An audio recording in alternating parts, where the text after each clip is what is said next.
Friends, welcome to my channel Kosireddy వారి వంటిల్లు. ఇవాళ నేను మళ్ళీ సరికొత్త స్పెషల్ రెసిపీని మీ అందరికీ పరిచయం చేయడానికి తీసుకొచ్చేసానండి. అదేంటనుకుంటున్నారా? అదేనండి, అందరూ ఎంతగానో ఇష్టపడే ఓట్స్ లడ్డు. సో ఓట్స్ లడ్డుని ఈజీగా అండ్ టేస్టీగా ఎలా తయారు చేసుకోవాలో నా వీడియోలో చూపిస్తాను. నా వీడియోని చివరి వరకు చూసి మీరు కూడా ట్రై చేయండి. మనం జనరల్గా ఓట్స్ లడ్డు అంటే ఇది కొంచెం స్పెషల్ రెసిపీయే కదా, చాలా మందికి తెలియదు. ఓట్స్తో కూడా మనం లడ్డు చేయొచ్చా అసలు అని చెప్పేసి. చేయొచ్చండి, ఖచ్చితంగా. టేస్ట్ కూడా చాలా బాగుంటుంది, ఎందుకంటే నేను ట్రై చేశాను. సో మీరు కూడా ఖచ్చితంగా ట్రై చేయండి. నేను చెప్పిన ప్రాసెస్ కనుక ఫాలో అయ్యి ఖచ్చితంగా మీరు ట్రై చేస్తే ఓట్స్ లడ్డు టేస్టీగా వస్తాయి, అలాగే పర్ఫెక్ట్గా కూడా వస్తాయి. సో ఇవి హెల్త్కి కూడా చాలా మంచిది. జనరల్గా మనం ఓట్స్తో ఉప్మా లాగా చేసుకొని తింటాము, అలాగే పాయసం, కొంతమంది పాయసం లాగా చేసుకొని కూడా తాగుతారు. అలాగే ఇది ఓట్స్ అనేది డైట్కి చాలా మంచి ఫుడ్ అండి. చాలామంది డైట్ మెయింటైన్ చేసేవాళ్ళు ఓట్స్ని తింటారు. అలాగే స్వీట్ చాలా ఇష్టం ఉన్న వాళ్ళకి ఇది ఒక స్పెషల్ రెసిపీ అని చెప్పొచ్చు. ఎందుకంటే మనం స్వీట్ ఐటమ్స్ ఊరికే తిన్నవే తింటే మనకు బోరింగ్గా ఉంటుంది కదా. సో ఇలా సపరేట్గా కొంచెం స్పెషల్గా ట్రై చేద్దామని చెప్పేసి నేను ట్రై చేస్తున్నాను. నిజంగా చాలా టేస్టీగా ఉంటాయి, అలాగే హెల్త్కి కూడా చాలా మంచివండి. మీ అందరికీ తెలిసిన విషయమే, ఓట్స్ వల్ల మనకి చాలా ఉపయోగాలు ఉన్నాయి. సో ఇక ఆలస్యం చేయకుండా నేను చెప్పిన ప్రాసెస్ ఫాలో అయ్యి మీరు కూడా లడ్డూని తయారు చేసుకొని ఇక ఆలస్యం చేయకుండా తయారీ విధానం చూసేద్దాము. ముందుగా మనం ఓట్స్ని వేయించుకోవాలి. సో అందుకని చెప్పేసి స్టవ్ వెలిగించి ఇలా మట్టి పాత్రను పెట్టుకుంటున్నాను నేను. సో మట్టి పాత్రను ఎందుకు యూజ్ చేస్తున్నాను అంటే, మట్టి పాత్రలో చేసుకుంటే టేస్ట్ వస్తుంది, అలాగే ఆరోగ్యానికి కూడా చాలా మంచిది. అందుకని చెప్పేసి నేను మట్టి పాత్రను యూజ్ చేస్తున్నాను. ఇందులో మనం 1 కప్పు ఓట్స్ పోసుకొని స్పూన్తో కలుపుకుంటూ వేయించుకోవాలి. సో మనకు ఫస్ట్ మట్టి కుండ వేడి అవ్వడానికి చాలా టైం పడుతుంది. సో వేడి అయిన తర్వాత చాలా ఈజీగా వేగుతాయి, అలాగే ఫాస్ట్గా కూడా వేగుతాయి. సో ఎక్కువగా మాడపెట్టుకోవద్దు, లైట్గా వేయించుకోవాలండి. ఎందుకని చెప్తే ఎక్కువగా వేయించుకుంటే మనకి ఓట్స్ అనేది అందులో ఉన్న క్వాలిటీ అనేది పోతుంది. సో లడ్డు కూడా సరిగ్గా రాదు. అందుకని చెప్పేసి నేను ఇలా లైట్గా వేయించుకోవాలి. సో ఇలా లైట్గా వేయించుకొని స్టవ్ ఆఫ్ చేసుకొని కుండలో, ఈ మట్టి పాత్రలో మెయిన్గా నేను టేస్ట్ కోసము అలాగే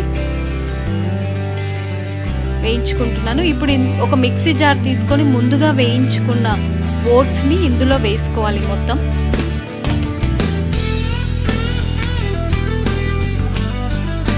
సో మొత్తం ఓట్స్ని వేసుకొని ఇందులోనే మనం ఒక 5-6 యాలకులను వేసుకొని మూత పెట్టుకొని గ్రైండ్ చేసుకోవాలి. సో ఎక్కువగా గ్రైండ్ చేసుకోవద్దండి, కొద్దిగా మనకు పిండి అనేది కొంచెం రవ్వ టైప్ లాగానే ఉండాలి. మరీ మెత్తగా గ్రైండ్ చేసుకుంటే మనకి లడ్డు రాదు. అందుకని చెప్పి లైట్గా గ్రైండ్ చేసుకోవాలి. చూసారు కదా, ఇలా గ్రైండ్ చేసుకోవాలి. ఆ తర్వాత మరలా స్టవ్ వెలిగించి పాన్ పెట్టుకొని, పాన్ బాగా వేడి అయిన తర్వాత ఇందులో ఒక 3 స్పూన్ల కొబ్బరి పొడి వేసుకుంటున్నాను. కొబ్బరి పొడి వేసి వేయించుకోవాలి, లైట్గా ఇలా వేయించుకొని. అలాగే ఇందులో మరలా ఒక 3 స్పూన్ల పల్లీల పౌడర్ వేసుకొని 2 మిక్స్ చేసుకొని ఒక 2 మినిట్స్ వేయించుకున్న తర్వాత ఇప్పుడు ఇందులో మనం బెల్లాన్ని మెత్తగా చేసి ఇందులో వేసుకోవాలి. సో ఇలా వేసుకొని ఒక 2 స్పూన్ల కలుపుకోవాలి మొత్తం. ఇలా ఫస్ట్ ఇలా కలుపుకొని మొత్తం పౌడర్తో, కొబ్బరి పొడి పల్లీల పౌడర్తో మిక్స్ చేసుకొని ఒక 2 స్పూన్ల వాటర్ పోసుకోవాలి లైట్గా. నెక్స్ట్ ఎందుకంటే మనకి కొంచెం తీగ పాకం కోసం, అలాగే కొంచెం లిక్విడ్ అవ్వడం కోసం 2 స్పూన్ల వాటర్ పోసుకొని స్టవ్ని సిమ్లో పెట్టి మనం ఇలా పాకం చేసుకోవాలి ఖచ్చితంగా. సో పాకం వచ్చిన తర్వాత ఇందులో ఇప్పుడు ముందుగా గ్రైండ్ చేసి పెట్టుకున్న ఓట్స్ని వేయించుకొని గ్రైండ్ చేసుకున్న పౌడర్ని మొత్తం వేసుకుంటూ మెల్లమెల్లగా మొత్తం పాకంతో మిక్స్ అయ్యేలాగా బాగా కలుపుకోవాలి, జాగ్రత్తగా కలుపుకోవాలి. ఎందుకంటే మనకి మాడిపోయే ఛాన్సెస్ కూడా ఉంటాయి. నేను లైట్గా ఉప్పు వేసుకుంటున్నానండి, ఎందుకంటే ఎప్పుడైనా సరే మనం స్వీట్లో కనుక లైట్గా ఉప్పు వేసుకుంటే మనకి స్వీట్ అనేది మరీ స్వీట్నెస్ కాకుండా స్వీట్నెస్ని కంట్రోల్ చేస్తుంది. అందుకని చెప్పి ఉప్పు వేసుకున్నాను. అలాగే ఇప్పుడు 1 స్పూన్ నెయ్యి వేసుకొని మొత్తం ఈ పౌడర్తో ఇలా పాకం పట్టుకున్న ఓట్స్తో మొత్తం మిక్స్ చేసుకొని స్టవ్ ఆఫ్ చేసుకోవాలి. సో నెయ్యి ఎందుకు అంటే మనకి టేస్ట్ కోసం నెయ్యి వేసుకుంటున్నా, అలాగే ఫ్లేవర్ కూడా వస్తుంది, అందుకని చెప్పేసి నేను నెయ్యి వేసుకుంటున్నాను. సో ఇలా కలుపుకొని స్టవ్ ఆఫ్ చేసుకొని ఇప్పుడు దీన్ని మనం ఒక 2 నిమిషాలు చల్లార్చుకొని ఖచ్చితంగా వేడి మీద ఉన్నప్పుడే ఇలా లడ్డు కట్టుకోవాలి. సో మనం లడ్డు కట్టుకోవాలంటే వేడిగా ఉన్నప్పుడు చేతి కాలుతుంది కాబట్టి చేయికి కొద్దిగా నెయ్యి రాసుకుంటూ ఇలా మనకు కావలసిన సైజులో లడ్డూలను కట్టుకోవాలి. ఒకవేళ చల్లారితే మనకి లడ్డూలు రావు, సో అందుకే వేడి పైనే కట్టుకోవాలి. చూసారు కదా ఫ్రెండ్స్, లడ్డూలు తయారైపోయాయి.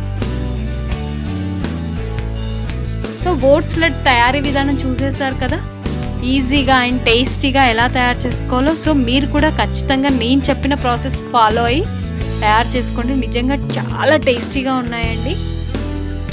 ఇందులో మనం బెల్లం వేసాము, అలాగే పల్లీల పౌడరు, కొబ్బరి పౌడరు వేసుకున్నాం కదా, ఆ ఫ్లేవర్ తగులుతుంది మనకి నోటికి. అందులో అలాగే మనం యాలకుల పొడి కూడా వేసుకున్నాం కాబట్టి నోటికి ఇలా నోట్లో వేసుకుంటే కరిగిపోతుందండి. ఓట్స్ని వేయించుకున్నాం కాబట్టి మనకి ఆల్మోస్ట్ ఓట్స్ అంటేనే లైట్ ఫుడ్. సో అలాంటిది మనం వీటిని వేయించుకొని అలాగే ఇవన్నీ మిక్స్ చేసుకొని లడ్డు కట్టుకున్నాం కాబట్టి చాలా టేస్టీగా వచ్చాయి. వీటిని నేను ఇప్పుడు ఇట్లా సర్వింగ్ బౌల్లోకి సర్వ్ చేసుకుంటున్నాను. నిజంగా చూస్తుంటేనే తినేసేయాలనిపిస్తుంది కదా, నిజంగా అండి చాలా చాలా బాగున్నాయి టేస్ట్. ఒక్కసారి తింటే మళ్ళీ చేసుకొని తింటారు. అలాగే జనరల్గా మనం ఓన్లీ ఓట్స్ని బోరింగ్గా ఉప్మా లాగా కాకుండా, పాయసం లాగా కాకుండా ఇలా స్పెషల్గా ట్రై చేసి తింటే స్పెషల్గా ఉంటుంది. అలాగే చాలా పిల్లలు కానీ పెద్దలు కానీ ఎవరైనా ఇష్టపడి తింటారు. హెల్త్కి కూడా చాలా మంచిది. చాలా మందికి తెలియదు అసలు ఓట్స్తో కూడా లడ్డు చేస్తారా అని చెప్పేసి, అందుకని చెప్పి మీ అందరి కోసం నేను ట్రై చేసి చూపిస్తున్నాను. నేను చెప్పిన ప్రాసెస్ కనుక ఫాలో అయ్యి తయారు చేసుకుంటే లడ్డూలు పర్ఫెక్ట్గా వస్తాయి, అలాగే టేస్ట్ కూడా చాలా బాగుంటాయి. ఎందుకంటే మనం పాకం మరీ ఎక్కువగా పట్టుకోవద్దు, మరీ ముద్రనివ్వద్దు. పాకాన్ని మరీ ముద్రనిచ్చామనుకోండి లడ్డు కట్టుకోవడానికి ప్రాబ్లం అవుతుంది. అలాగే పాకం అసలు అవ్వలేదనుకోండి అప్పుడు కూడా మనకి లడ్డు రాదు, అలాగే టేస్ట్ కూడా రాదు. అప్పుడు మనం జనరల్గా స్వీట్ లాగా తినేసేయాల్సి వస్తుంది. సో లడ్డు రావాలి అంటే ఖచ్చితంగా మనం పాకాన్ని కొంచెం తీగపాకం వచ్చేలాగా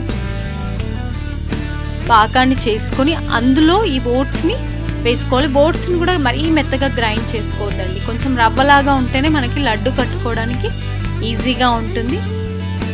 చూస్తున్నారు కదా ఫ్రెండ్స్, లడ్డూలను చూస్తుంటే నిజంగా తినేసేయాలనిపిస్తుంది కదా. నిజంగా చాలా టేస్ట్ వచ్చాయండి. ఒక్కసారి మీరందరూ కూడా ట్రై చేయండి.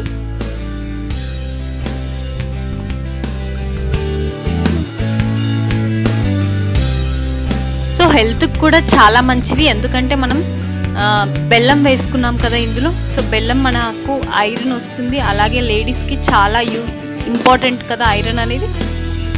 టేస్ట్ చాలా బాగున్నాయి, అలాగే స్పెషల్గా ఉన్నాయి. ఇక ఆలస్యం చేయకుండా మీ అందరూ కూడా మీ ఇంట్లో వాళ్ళకి తయారు చేసి పెట్టి టేస్ట్ ఎలా వచ్చాయో నాకు కమెంట్ బాక్స్లో కమెంట్ చేయండి. ఖచ్చితంగా మీరు ఒక్కసారి ట్రై చేసి చూడండి. చాలా ఈజీ ప్రాసెస్, నేను చెప్పిన ప్రాసెస్ ఫాలో అయ్యి కనుక మీరు లడ్డూలను తయారు చేస్తే పర్ఫెక్ట్ టేస్ట్ వస్తాయి, అలాగే లడ్డూలు కూడా పర్ఫెక్ట్గా వస్తాయి. సో తప్పకుండా ట్రై చేయండి. అలాగే నా వీడియో కనుక మీకు నచ్చినట్టయితే లైక్ అండ్ షేర్ చేసి సబ్స్క్రైబ్ చేసుకొని పక్కనే ఉన్న గంట సింబల్ని కూడా కొట్టేసేయండి. Stay home, stay safe. Thank you.